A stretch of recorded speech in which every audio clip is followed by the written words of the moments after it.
श्रीयुक्त शुभेंदु अधिकारी, नेता प्रतिपक्ष, शुभेंदु जी है वहाँ, पश्चिम बंगाल में राजनीतिक परिवर्तन पर आपका क्या विचार है? बंगाल में परिस्थिति बदलने के लिए कोई समय लगेगा नहीं। आप सब लोग जो सोच रहे हो वही हमारा सोचना है।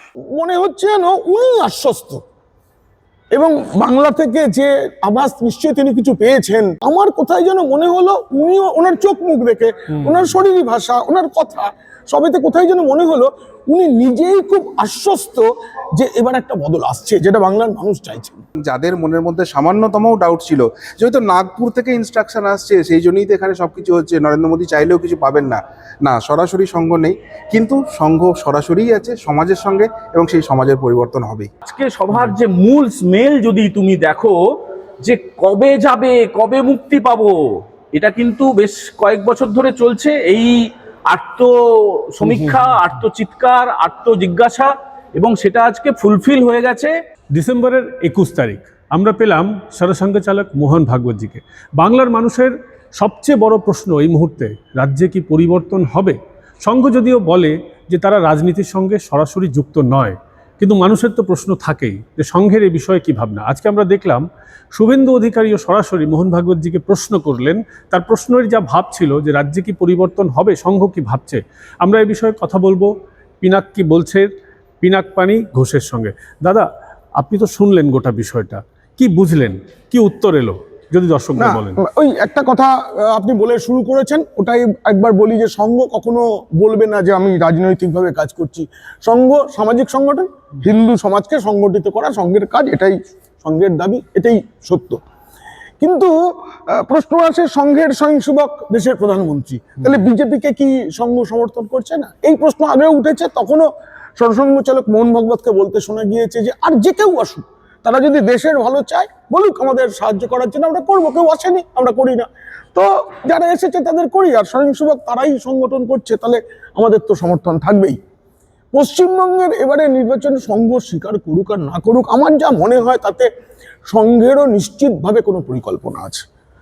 সরাসরি কখনোই বলা হবে না যে কেউ একদম প্রচারে নেমে যাবে, তা নয়, কিন্তু আজকে এটা সবাই জানে যে পশ্চিমবঙ্গের ভোটটা এখন দাঁড়িয়ে আছে হিন্দু সমাজ কতটা সংগঠিত হলো তার উপরে। সংঘের ভাবনায় হিন্দুকে, ভারতকে যারা মা বলে মনে করে, যারা বন্দে মাতরম গাইতে ভালোবাসে, যারা ভারত রাষ্ট্রের উন্নতি চায়, তারাই হিন্দু। তার মানে একটা কিন্তু বৃহত্তর হিন্দুত্বের বার্তা আজকে মোহন ভাগবত দিলেন, এবং একই সঙ্গে বললেন এই হিন্দু সমাজ যদি সংগঠিত হয়ে চায়, তাহলে উনি মুখে বলেননি পরিবর্তন, কিন্তু বলেছেন আপনারা যা চাইছেন জানতে সেটা হয়ে যাবে। মানে প্রকৃত অর্থে কিন্তু সেটাই উনি বলে দিলেন। একেবারে বাংলাদেশের যে অবস্থা, এখানে বিভিন্ন সময় যে মোথাবাড়িতে যা হয়েছে, মুর্শিদাবাদে লেগে রয়েছে, রাজ্যের বিভিন্ন জায়গায় ছোট ছোট করে যা হচ্ছে, এগুলো জেহাদি সন্ত্রাস আমরা জানি। এই সব রুখতে গেলে হিন্দুদের সংগঠিত হওয়াটাই হচ্ছে একমাত্র পথ, অন্য কোনো পথ কিন্তু খোলা নেই। এবং সেই কথাটা রাষ্ট্রীয় স্বয়ংসেবক সংঘের সরসংঘ চালক মোহন ভাগবতের মুখ থেকে বারবার উঠে এসেছে সব ইস্যুতে, মানে স্বচ্ছতা থেকে শুরু করে দেশের শিক্ষা কেমন হবে ইত্যাদি যত রকমের প্রশ্ন, তাতে উনি কিন্তু হিন্দু সংহতি, জাতপাতহীন হিন্দু। উনি এটা বলেছেন এমন সংহতি চাই যে প্রতিটি শ্মশানে যে কোনো হিন্দু হলেই সে যেতে পারবে, প্রতিটি মন্দির হতে হবে যে কোনো হিন্দুর জন্যই তার দরজা খোলা, এবং হিন্দুকে হিন্দু সবাই, যে এই দেশকে ভালোবাসে সে সবাই হিন্দু। তার মানে রাষ্ট্রবাদী মানুষ, আমরা এখানে বলি রাষ্ট্রবাদী মুসলিম, এবং একটা তৈরি হয়েছে মুসলিমদের মধ্যে, অনেকে এখন এ রাজ্যে পরিবর্তন চাইছেন, মানে তাদেরকেও কিন্তু বার্তা দিলেন মোহন ভাগবত, সরাসরি না বললেও, যে হিন্দুদের সংগঠিত করতে হবে এবং হিন্দুকে তার সংজ্ঞাটাও উনি বলে দিলেন। সুতরাং একদম স্পষ্ট বার্তা, এবং উনি যেভাবে বলেছেন যে বিশ্বাসের সঙ্গে, তাতে কোথায় যেন উনি বিশ্বাস করছেন যে এবার পরিবর্তনটা হবে। আমি পঙ্কজ আপনাকে বলছি, বিশ্ব হিন্দু পরিষদের যে বছর 60 বছর পূর্তি হয়, সে বছর শহীদ মিনারে সরসংঘ চালক মোহন ভাগবত এসেছিলেন, তখনও কিন্তু সুপ্রিম কোর্টে মামলা চলছে।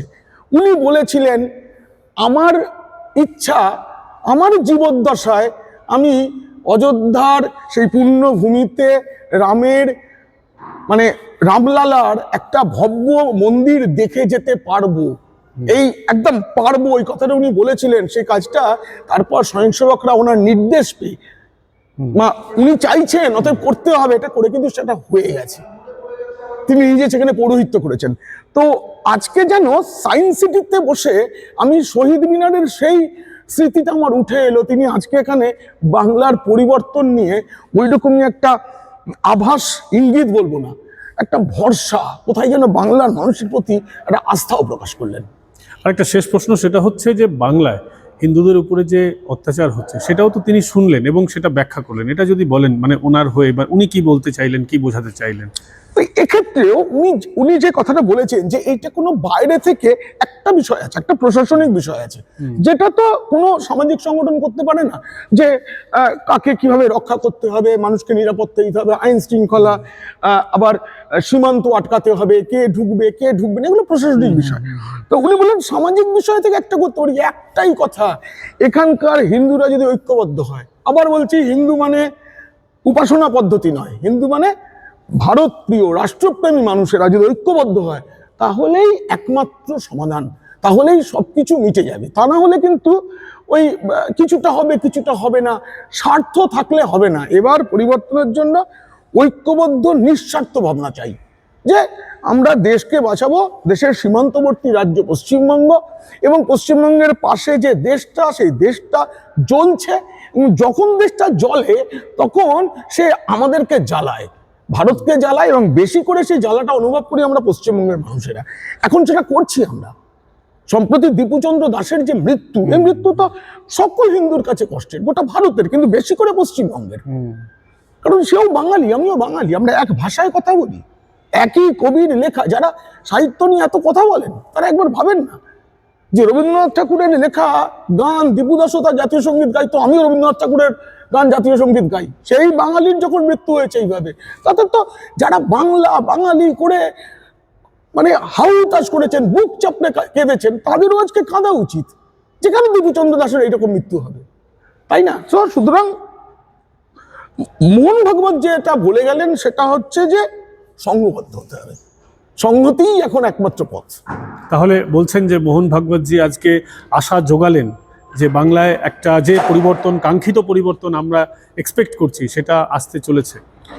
আমার আশা জোগালে মানে মনে হচ্ছে যেন উনি আশ্বস্ত, এবং বাংলা থেকে যে আভাস নিশ্চয়ই তিনি কিছু পেয়েছেন। তিনি অনেক দিন ধরে সংগঠনের কাজ করেন একসাথে, এবার এসে একই সাথে আন্দামান, শিলিগুড়ি, তারপরে কলকাতা। তো এই যে গোটা সফরটায় তো তিনি নিশ্চয়ই সংঘের কার্যকর্তাদের সঙ্গে, প্রচারকদের সঙ্গে নিশ্চয়ই দফায় দফায় কথা বলেছেন, কথা হয়েছে, হয়তো রাজনৈতিক নেতাদের সঙ্গে হয়ে থাকতে পারে, কিন্তু তারপরেও 100 বছর পার করা একটি সংগঠনের প্রধান, সরসংঘ চালক, তার তো একটা বোধ নিশ্চয়ই আলাদা করে আছে। সেখান থেকে আমার কোথায় যেন মনে হলো, উনিও ওনার চোখ মুখ দেখে, ওনার শরীরী ভাষা, ওনার কথা সবেতে কোথায় যেন মনে হলো উনি নিজেই খুব আশ্বস্ত যে এবার একটা বদল আসছে, যেটা বাংলার মানুষ চাইছেন। অসংখ্য ধন্যবাদ পিনাকদা। আমরা কথা বলছিলাম পিনাক পানি ঘোষের সঙ্গে। তিনি বললেন যে মোহন ভাগবতজির যে বার্তা, স্পষ্টভাবে যে তার বডি ল্যাঙ্গুয়েজ দেখে মনে হচ্ছে যে রাজ্যে পরিবর্তন শুধুমাত্র সময়ের অপেক্ষা। এই যে ব্ল্যাক অ্যান্ড হোয়াইট ছবিটা দেখছেন, এটা রাম মন্দিরের ভূমি পূজন অনুষ্ঠান, ব্ল্যাক অ্যান্ড হোয়াইট। তারপর যে কালার ছবিটা, সেটা হচ্ছে আশা পূরণ। সেরকমই বাঙালিদেরও এই পশ্চিমবঙ্গে একটা রাজনৈতিক আশা পূরণের একটা প্রেক্ষাপট তৈরি হয়েছে, এবং যে মানুষটার হাত ধরে এই বাংলায় পরিবর্তন আমরা আশা করছি, তাদের অনেকেই এখানে ছিলেন। এ বিষয়ে কথা বলবো শুদ্ধশীল ঘোষ, বিশিষ্ট সাংবাদিক, তার সঙ্গে। দাদা, এখানে তো অনেকেই ছিলেন যাদের উপর আমরা আশা ভরসা করছি যে রাজনৈতিক একটা পরিবর্তন বাংলায় আসতে পারে। এ বিষয়ে মোহন ভাগবতজির কি বার্তা আপনি পেলেন, কি বুঝলেন আজকের গোটা অনুষ্ঠান থেকে? আজকে মূলত মোহন ভাগবতজি এসেছিলেন সংঘের যে শতবর্ষ অনুষ্ঠান হয়েছে সেটা নিয়ে, সংঘের কি ভাবনা, সংঘ কিভাবে কাজ করে, এবং দুটো জিনিস খুব ইম্পর্টেন্ট ছিল আজকের অনুষ্ঠানে। একটা হচ্ছে যে আমরা খুব ভালো করে জানি সংঘ কোনো মতেই রাজনীতির সঙ্গে সরাসরি যুক্ত নয়। অনেক স্বয়ংসেবক আছেন যারা পরবর্তীকালে রাজনৈতিক ময়দানে এসেছেন, ঠিক আছে, কিন্তু সংঘ কোনোদিন রাজনীতি সরাসরি করে না। এটা একটা ভুল কনসেপ্ট মানুষের মধ্যে আছে যে সংঘ মানেই বিজেপি, বিজেপি মানেই সংঘ, সেটা কিন্তু নয়। সেটা আজকে একদিকে ক্লিয়ার করলেন। আর 2 নম্বর যেটা সব থেকে গুরুত্বপূর্ণ ছিল, যে অরাজনৈতিক থেকেও বাংলায় কি অরাজনৈতিক থাকা যায়? মানে আমাদের কাছে একটা আজকে বড় স্কোপ এসেছিল, যেটা গতকালই সঙ্গের তরফ থেকে হয়েছিল, যে আমরা যারা সোশ্যাল মিডিয়া প্ল্যাটফর্মে কাজ করি বা সাংবাদিক হিসেবে কাজ করি, তারা আমাদের মনের প্রশ্নটা সেখানে জমা করতে পারি। আমিও জমা দিয়েছিলাম এবং দেখলাম আজকে শুভেন্দু অধিকারী যে প্রশ্নটি করলেন মাননীয় বিরোধী দলের নেতা, সেটা আমাদের মনের কথাটাই রিফ্লেক্ট হচ্ছে। সোজা কথায় আমার প্রশ্ন ছিল যে ওপার বাংলা হোক দীপু দাস, এপার বাংলা হোক হরগোবিন্দ দাস, চন্দন দাস, যেখানেই হিন্দু মাইনরিটি হয়ে যাচ্ছে সেখানে তাদেরকে নৃশংসভাবে মরতে হচ্ছে। কিন্তু তার থেকেও যেটা গুরুত্বপূর্ণ, সেই নৃশংস মৃত্যুর পর এক বিশেষ সম্প্রদায়ের মানুষ তারা কিন্তু সেটাতে উল্লসিত হচ্ছে। তাহলে সংঘ যদিও বা অরাজনৈতিক, পশ্চিমবঙ্গে যদি 2026-এ কোনো রাষ্ট্রবাদী সরকার না তৈরি হয় যারা হিন্দুত্বের কথা ভাবে, হিন্দুদের কথা ভাবে, তাহলে এই রাজ্যের হিন্দুরা কিন্তু তিলে তিলে এইভাবেই শেষ হবে। তাদের ভবিতব্য এই দীপু দাস, চন্দন দাসদের মতোই হবে। সংঘের এই ব্যাপারে কি ভাবনা রয়েছে? যথারীতি মোহন ভাগবতজি তার যে বক্তব্য রাখলেন, সেখানে বৃহত্তর হিন্দুত্বের কথা তিনি বললেন। হিন্দু মানে শুধুমাত্র একটা বিশেষ সম্প্রদায় নয়, বিশেষভাবে যারা পূজা পাঠ করে তারা হিন্দু নয়, যারা রাষ্ট্রবাদী ভাবনায় জারিত তারাই কিন্তু হিন্দু। এবং সেই জায়গা থেকে তিনি তো সরাসরি রাজনীতির কথা বলবেন না, এটা জানাই ছিল, কিন্তু সমঝদারোকে লিয়ে ইশারাই কাফি হয়। যে মেসেজটা নিয়ে আমরা ফেরত যাচ্ছি সেটাই আমরা শুনতে চেয়েছিলাম, যে ওই সেটিং ব্যাটিং ফিটিং কিচ্ছু নেই, এক হও, জোট বাঁধো, এখানে পরিবর্তন হবে। যেটা তোমাদের মনের কথা সেটা তোমরাই করতে পারো। এখানে কেউ প্রতিবন্ধকতা হিসেবে আসেনি, সঙ্গত নেই। এবং এখানকার মানুষ যেটা চায়, যেহেতু সংঘ সমাজ নিয়ে কাজ করে, সেই মানুষের ভাবনা সংঘেরও ভাবনা, এবং যেভাবে এগোচ্ছে তাতে একটাই বার্তা দেওয়া যেতে পারে যে সরসংঘ চালক মোহন ভাগবতজি তার যে মূল্যবান সময়টা এখানে রেখে গেলেন, সেটা এমনি এমনি নয়। তার এফেক্ট স্বয়ংসেবকরা এবার মাঠে ময়দানে দেখাতে শুরু করবেন, এবং 26-এর নির্বাচন এটা কিন্তু অত্যন্ত গুরুত্বপূর্ণভাবে প্রভাবিত করবে। একটা বিষয় আমরা প্রিয় বন্ধু মিডিয়ায় আপনার কণ্ঠে বারংবার শুনেছি যে সবাইকে ঐক্যবদ্ধ হতে হবে, সেখানে ভেদাভেদ করতে চলবে না। সেটাই দেখলাম আজকে অনেক রাষ্ট্রবাদী, তথাকথিত রাষ্ট্রবাদী মুসলিমরাও এখানে এসেছিলেন। কাজী মাসুম আক্তারকে আমরা দেখলাম, আরও অনেকে ছিলেন যাদেরকে হয়তো আমি চিনি না বা জানি না, বা শফিকুল ইসলাম এসেছিলেন, তিনিও যথেষ্টভাবে আমরা দেখলাম বললেন যে আরএসএস সম্পর্কে অনেক ভুল ধারণা ভেঙে গেল। এই বিষয়টা যদি একটু বলেন। দেখুন, আমি যেটা বিশ্বাস করি এবং যেটা বাস্তবতা, হিন্দু হিন্দু ভাই ভাই, হিন্দু হিন্দু মানে মোহন ভাগবতজির হিন্দু কনসেপ্টের সঙ্গে আমার হিন্দু কনসেপ্টের কোনো ডিফারেন্স নেই। আজকে যিনি ভারতবর্ষকে মা হিসেবে মনে করেন, তিনি হিন্দু না মুসলিম ধর্মের ভিত্তিতে সেটা নয়, তিনি ভারতীয় কিনা এবং ভারতীয় হওয়া মানেই তিনি হিন্দু। কারণ হিন্দুত্ব একটা বিশাল বড় কনসেপ্ট, সেই কথাটাই আজকে মোহন ভাগবতজি বললেন। এবং সেখানে সত্যিই ওই জাতপাতের কোনো লড়াই নেই। কাজী মাসুম আক্তার স্যারের মতো মানুষ এসছেন, শফিকুল ইসলামের মতো মানুষ এসছেন, আবার আমাদের মতো মানুষও এসেছি, এবং সবাই কিন্তু সংঘের কথা অত্যন্ত মন দিয়ে শুনেছি। এবং সেখানেও মোহন ভাগবত যে কথাটা বলছেন, সেই বৃহত্তর ঐক্যের কথাই বলছেন। কারণ আমাদের চারিদিকে বিপদ, এই বিপদ শুধু ঘরে নয় বাইরেও। আমরা যদি আমাদের প্রতিবেশী দেশ দেখি, বাংলাদেশ, পাকিস্তান, নেপাল, চায়না, শ্রীলঙ্কা, প্রত্যেক জায়গায় কি অবস্থা হচ্ছে। কিন্তু আমরা যদি ইউনাইটেড থাকি, তাহলে একটা এমন শক্তপোক্ত জায়গায় নিয়ে যেতে পারবো সমাজকে, যেখান থেকে সমাজের পরিবর্তন হবে, সরকারের পরিবর্তন হবে, এবং আমরা ভালো থাকবো। এবং সেটা হওয়া সম্ভব যখন আমাদের মধ্যে ইউনিটি থাকবে। সেই বার্তাই মোহন ভাগবতজি দিয়েছেন এবং সেই বার্তাই আমরা শুনতে এসেছিলাম। সুতরাং যাদের মনের মধ্যে সামান্যতমও ডাউট ছিল, যেহেতু নাগপুর থেকে ইনস্ট্রাকশন আসছে সেই জন্যই তো এখানে সব কিছু হচ্ছে, নরেন্দ্র মোদী চাইলেও কিছু পাবেন না, না, সরাসরি সংঘ নেই, কিন্তু সংঘ সরাসরিই আছে সমাজের সঙ্গে, এবং সেই সমাজের পরিবর্তন হবেই। আরেকটা বিষয় আপনি বারংবার বলেছেন যে সেটিং বলে কিছু নেই, সেটা আজকের অনুষ্ঠান থেকে সেই ধরনের একটু বার্তা যেগুলো আমরা শুনলাম, সেটা আপনাদের মুখে আবার শুনবো যে কি, যে এই সেটিং যে নেই সেটা যে পরিষ্কারভাবে আজকে বলে দেওয়া হলো অনুষ্ঠান থেকে, সে বিষয়ে যদি একটু বলেন। দেখুন, একটা জিনিস আজকে মোহন ভাগবতজি একদম স্পষ্ট করে দিলেন, যে কিছু কিছু জিনিস যেগুলো আমরা বলি যে এই যেমন বাংলাদেশে হিন্দুদের উপর অত্যাচার হচ্ছে, তাদের জন্য যে আমরা গেট খুলে দিই, কেন খুলে দিচ্ছি না, কেন তাদের জন্য আমরা বাংলাদেশের উপর কোনো রকম কোনো অ্যাকশন নিচ্ছি না, এগুলো তো সংঘের কাজ নয়, এটা তো মোহন ভাগবতজির কাজ নয়, এটা গভর্নমেন্টের কাজ, 1 নম্বর জায়গা। কিন্তু সেই সরকার যারা দায়িত্বে আছে, তারা কি হিন্দুত্বে বিশ্বাস করছে? মানে তারা কি ভারতবর্ষকে ভালোবাসছে? তারা কি ভারতবর্ষের যে সাংবিধানিক জায়গা সেটাকে রক্ষা করছে? সেটা খুব গুরুত্বপূর্ণ। যদি না হয়, তাহলে যারা বুঝতে পারছে এটা অন্যায় হচ্ছে তাদেরকে এগিয়ে আসতে হবে। ওই ভাবের ঘরে চুরি করে লাভ নেই। এই পরিবর্তন যদি করতে হয়, সেটা মানুষকে করতে হবে এবং মানুষকে জোট বাঁধতে হবে, ভালোর জন্য, ভারতবর্ষের জন্য জোট বাঁধতে হবে। মানুষ যদি জোট বাঁধে, কোনো শক্তির ক্ষমতা নেই সেটিং ব্যাটিং ফিটিং করে সেটাকে আটকায়। মানে যেটা আমাদের মনের কথা ছিল, যেটা অনেকদিন আগে আমার মনে ডাউট ক্লিয়ার হয়ে গেছিলো, আজকে মোহন ভাগবতজি যেভাবে বললেন সকলের সামনে, আশা করি পশ্চিমবঙ্গবাসীর কাছেও আর কি কিন্তু সেটা ক্লিয়ার হয়ে গেল।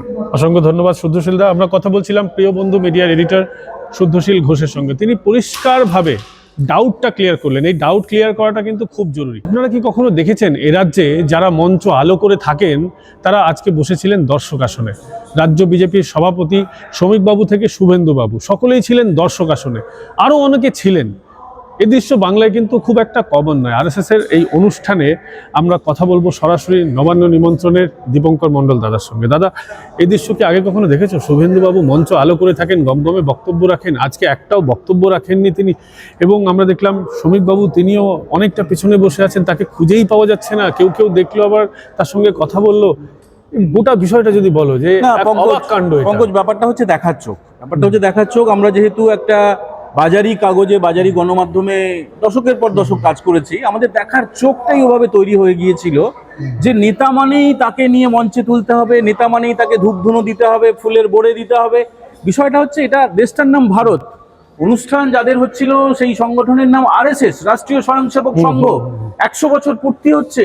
এবং আজকে মোহন ভাগবতজি যেটা বললেন, শ্রদ্ধেয় পরম পূজনীয় মোহন ভাগবতজি যেটা বললেন যে ভারত হচ্ছে পরম্পরার আরেক নাম, ভারত হচ্ছে সংস্কৃতির আরেক নাম। তো এটাই তো পরম্পরা, এটাই তো সংস্কৃতি। এর আগে খুব ছোট ছোট করে উদাহরণ দিই। আমি নিজে গিয়ে গোরখপুরে, গোরখধাম যেখানে গোরখনাথের মন্দির আছে, যেখানে উত্তরপ্রদেশের মুখ্যমন্ত্রী যোগী আদিত্যনাথ, আমি নিজে গিয়ে যখন তার সঙ্গে দেখা করেছিলাম, একই রকম স্মেল কিন্তু আজকে আমরা পেলাম। মানে এই যে পরম্পরা, এই যে সংস্কৃতি, মানে নেতা মানেই তার পেছনে 4 জন স্টেন গান নিয়ে দাঁড়িয়ে থাকবে, 10 জন তার পিয়ে থাকবে, এই ব্যাপারটা কিন্তু নেই। মানে এই কালচারটাই নেই। বিজেপি বা আরএসএস এর যে কালচার, যেটা সো কল্ড মিডিয়াগুলো যারা দেখায়, আজকে যে ছবি তুমি দেখেছো, আমি দেখেছি, শুদ্ধ দেখেছে বা পিনাকদা দেখেছে, সবাই দেখলাম আমরা ছবিটা। উপেন বিশ্বাস, একজন প্রাক্তন আইপিএস, প্রাক্তন মন্ত্রী, তৃণমূল মন্ত্রিসভার মন্ত্রী, চিত্তরঞ্জন মণ্ডল, প্রাক্তন এসএসসি চেয়ারম্যান, এছাড়া ব্রিগেডিয়ারদের দেখেছো, পদ্মশ্রী প্রাপক খেলোয়াড়দের দেখেছো, পদ্ম পাওয়া তো ভুরি ভুরি অধ্যাপক, শিক্ষক, সমস্ত রাজনীতিকরা তার মধ্যে অবশ্যই আছেন, কিন্তু শুধু রাজনীতিকরা ছিলেন না। এবারে তুমি যে প্রশ্নটা করলে, শুভেন্দু অধিকারী, শ্রমিক ভট্টাচার্য বা অন্যান্য নেতৃত্ব যারা ছিলেন, যারা রাজ্য বিজেপির একদম শীর্ষ পদে রয়েছেন, আমরা কি দেখলাম? তাদের একজনও পিএ নেই, তাদের জল দেওয়ার মতো কেউ নেই, পেছনে স্টেন গান নিয়ে কেউ দাঁড়িয়ে নেই। একদম সাধারণ যে শৌচাগার, সেখানে তারা যাচ্ছেন। সাধারণ আমরা যেখানে খেতে লাইন দিয়ে দাঁড়িয়ে আছি, একদম শৃঙ্খলাবদ্ধভাবে সেখানেও তারা লাইনে দাঁড়িয়ে খাচ্ছেন, একই কাপে করে চা খাচ্ছেন, ওই কাগজের কাপে। তো এটাই তো ভারত, এটাই তো আমাদের শেখার। এবং 2026-এ যে পরিবর্তন আমরা চাইছি, শুধুমাত্র রাজনৈতিক পরিবর্তন নয়, চেতনার পরিবর্তন, আধ্যাত্মিকতার পরিবর্তন, সংস্কৃতির পরিবর্তন, এবং অবশ্যই এই চিন্তার পরিবর্তন। যে নেতা মানেই তার 10খানা গাড়ি থাকবে, নেতা মানেই অভিষেক বন্দ্যোপাধ্যায়ের মতো তার কাছে যাওয়া যাবে না, আনটাচড, তিনি দাঁড়িয়ে থাকেন একদম রাজার মতো, তার কাছে গিয়ে বুম দেখা যায় না। কিন্তু তুমি যাদের নাম বলছো, শ্রমিক ভট্টাচার্য, শুভেন্দু অধিকারী, তাদের দেখবে আরে কয়েক ইঞ্চি গেলেই হয়তো ঠোঁটটা ফেটে যাবে। মানে মাইকের যে মাইকগুলো ব্যবহার করা হয়, যেগুলো গণমাধ্যম ব্যবহার করে, পোর্টাল আমরা করি, টিভি চ্যানেল করে, আমাদের ভাষায় মাইকের গুতগুতি আমরা যেটাকে বলি, একদমই। মানে এটা অবাক করার মতো। এ রাজ্যে এই সংস্কৃতি চালু করেছে তৃণমূল কংগ্রেস, যারা আপাদমস্তক দুর্নীতিগ্রস্ত। এবং আজকে সভার যে মূল স্মেল যদি তুমি দেখো, যে কবে যাবে, কবে মুক্তি পাবো, এটা কিন্তু বেশ কয়েক বছর ধরে চলছে। এই আত্ম সমীক্ষা, আত্মচিৎকার, আত্মজিজ্ঞাসা, এবং সেটা আজকে ফুলফিল হয়ে গেছে। এই নেতাদের কথা তুমি যাদের কথা বললে, যে শ্রদ্ধেয় শুভেন্দু অধিকারী, শ্রদ্ধেয় শ্রমিক ভট্টাচার্য এবং পরম পূজনীয় শ্রী মোহন রাও ভাগবতজি, যিনি দিশা দেখালেন আজকে, এখান থেকে আমরা যা নিয়ে ফিরছি, এটা দর্শক বন্ধুরা আপনারা দেখবেন নিশ্চয়ই ক্যাম্পেইন কলিং এর পর্দায়, যে মোহন ভাগবতজি কি বলেছেন, আপনারা জানাবেন কমেন্ট করে অবশ্যই। শেষ প্রশ্ন দীপঙ্কর দা, যেটা আমি একদম লোভ সামলাতে পারছি না। তুমি দেখলে বাইরে প্রচুর পুলিশ, ম্যাডামের কাছে তো ইনফরমেশন যাবেই, কারা কারা এসছিল, তাদের প্রোফাইলিংটা তো তুমিই বলে দিলে। আর্মির ব্রিগেডিয়ার, এক্স আর্মির একদম বড় বড় কর্তা, টপ কর্তা যারা, তারা ছিলেন, সমাজের বিধায়করা ছিলেন। মানে গোটা, আমরা হিন্দির ভাষায় এটাকে বলে ভদ্রলোক, বাংলায় আমরা বলি এলিট ক্লাস। গোটা শিক্ষিত সমাজ এখানে। ম্যাডামের ঘুম হবে তো? ঘুম দেখো, ঘুম ওনার বেশ কিছুদিন ধরে হচ্ছে না, এটা একদম কনফার্ম। মানে কোনো রকমের বাড়িয়ে বলছি না, ওনার ঘুম কমে গেছে, ওনার হাঁটুতে যন্ত্রণা হচ্ছে, উনি ঠিকমতো হাঁটতে পারেন না, বুকের যন্ত্রণার কথা, বুকের ব্যথা, হাঁটুর ব্যথা, মনের ব্যথা, সমস্ত কিছু ব্যথা ওনার মিলে একদম পাহাড়ের মতো হয়ে গেছে। এবং এই যে শীতকালীন অধিবেশন প্রত্যেকটা রাজ্যে হয়েছে, বিধানসভায়, সংসদে হলো শীতকালীন অধিবেশন, পশ্চিমবঙ্গ একমাত্র রাজ্য যেখানে শীতকালীন অধিবেশন হলো না, কারণ মমতা বন্দ্যোপাধ্যায় তিনি চাননি। তার এত অস্বস্তি, তার যারা প্রাক্তন মন্ত্রিসভার যারা সদস্য, পার্থ চট্টোপাধ্যায় থেকে শুরু করে, আর নামগুলো আজকের এই পবিত্র দিনে বলতে ইচ্ছে করছে না তোমাকে, তারা গেলে একটা আরো অস্বস্তি বাড়তে পারে এই ভয়ে। এবং এর পাশাপাশি নতুন কোনো পদক্ষেপ নেই, নতুন কোনো বিল নেই। সম্ভবত কি একটা ভান্ডার আছে, ওই হাঁড়ি কলসি দেখিয়ে সব দেখায়, 200-500 টাকা হয়তো বাড়িয়ে দেবে। এর বাইরে এই সরকারের কোনো ভিশন নেই, এবং সেটা ঢাকার জন্য আপ্রাণ একটা চেষ্টা চলছে। তার উপরে যদি জনমানসে এরকম একটা পরিবর্তনের আকাঙ্ক্ষা, মুক্তির আকাঙ্ক্ষা তৈরি হয়, তাহলে তার ঘুম কি করে হবে? তাহলে বলছো যে একদম ম্যাডামের অবস্থা এবার আর ঢিলে হয়ে গেছে? ঢিলে বলতে কি বলতো, মানে আমি বেশ কয়েকজন আজকের দিনেই দাঁড়িয়ে কথা বলছিলাম, যারা প্রাক্তন আইএএস, প্রাক্তন আইপিএস, যারা ব্রিগেডিয়ার, যারা অত্যন্ত সম্মানীয় পদে রয়েছেন, একদম ক্রিমি লেয়ার বলতে যা বোঝায়। তো এইভাবে আমরা দেখি না, তবু শব্দটা উচ্চারণ করলাম যে তথাকথিত ক্রিমি লেয়ারে যারা আছেন, যারা একটুখানি আগে বুঝতে পারেন, যারা ভিশনারি হন যে আগামী 1 মাস পরে, 2 মাস পরে, 1 বছর পরে কি হবে দেশ, কোন জায়গায় যাবে রাজ্য, তো তাদের যেটা বক্তব্য শুনলাম, সেটা যদি দর্শকরা শোনেন আপনারা অবাক হয়ে যাবেন যে এই মমতা ব্যানার্জি কি হাল হবে, তার আত্মীয়দের কি হাল হবে, তার যে দুর্নীতি করে যে প্লটগুলো তিনি পেয়েছেন কালীঘাট এবং সংলগ্ন এলাকায়, সেগুলোর যে কি হাল হবে, সেটাও একটা বড় দুশ্চিন্তা। আমাদের খারাপ লাগছে যে রাজ্যের মুখ্যমন্ত্রীর হালটা এত খারাপ হতে চলেছে। অসংখ্য ধন্যবাদ দীপঙ্কর দা। আমরা এতক্ষণ কথা বলছিলাম দীপঙ্কর মণ্ডল এবং তার আগে কথা বলেছি পিনাকপানি ঘোষ এবং শুদ্ধশীল ঘোষের সঙ্গে। তারা স্পষ্টভাবে যে বার্তাটা দিলেন, সেই বার্তাটা আপনারা বুঝতে পারলেন তো? সঙ্গে থাকুন ক্যাম্পেইন কলিং মিডিয়ার।